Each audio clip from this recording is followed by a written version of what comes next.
Biya kamal ka Nuer online. Mijira majidit goro jin bi subscribe ka goro bi jinwak bakane de kokien. En Läär malinga jan ngwasame kiemen bialinga thoknath nas. Cha Kuën Kdenk ke Kuën Kdenk Kuën de pot Kuën Kdenk panana dirijen re wich ka South Sudan ken re Nueri. Cha Kuën de cha je pot. Che balang nyal che je Kuën. Wana ka Läär dana ban lat. Kuën Kdenk kun kong panan en bumna jana long re Nueri che chek de man gɔaa ni nya chang kot ku Kuën re luakwas. En Kuën Kdenk shela de no teken karun die re noka rundang dech tek re noka. Shela de no shelo de lasten kacha kamlo de keliu no bala shek de amen chang. Eno chitkem gu yana mo ajana shelo de chaja kama en nyame tine kurundang dire noka ketele mishro da wany cheno go bala shashonika ring da mibine tek da bne tu kel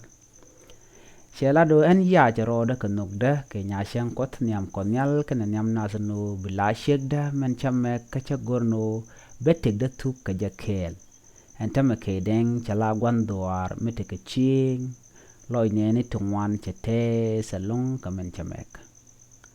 ngay ko ne mishwut misha Kuën la xiang ching la jare leka man kwala shoulder responsibility bi shu nang bi shu led ala gwan ching ki ala wut be dore bi japit ano bran Kuën e mek mdide long chi mek matot ka e dhiel luach ki liebida ki shanko shiblo gwara dien bilo gor ka mane ko kien ki ka gwar bloy di be shurong ke shega dan en chi Kuën men biya tegdun biya je tu kel shi Kdenk she duob me she jame ko bala gwandwar gwandit gol be sheg de be nyonok be shine be jare aleka cha Kuën ne cha pot ke tesloach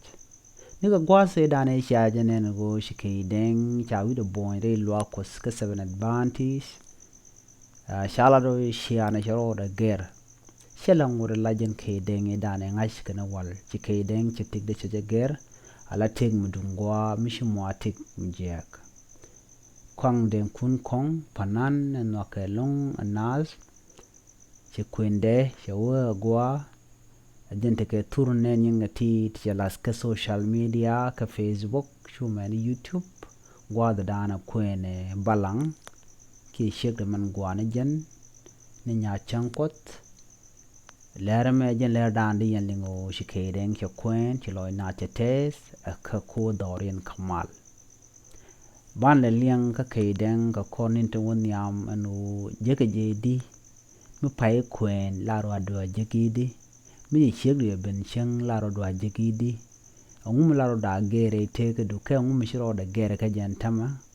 gwa san cheming mudir long chajakan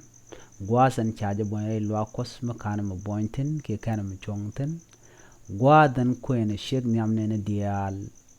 etelwan minindi chajeko ke changach re loide ka kornintin be ban roai ni ten kon ten be Kdenk kalat banake shunen ci Kdenk chala gwandwar Kdenk chiloy na tes ko mongwa shilat congratulation ke charangwa shimek ko bishek dumi shate karundang diere noka bija Kuën nyam nene dial shumene nyam konyal biya wodorun kamal mijiram jidit ke channel gore jin bi subscribe gore jin bi wani ko kenen kono banon ke yega thoknath nas bien kaling ki biya Läär bien kalinga thoknas biya tekamal jen gwada dan ban tokoje bye bye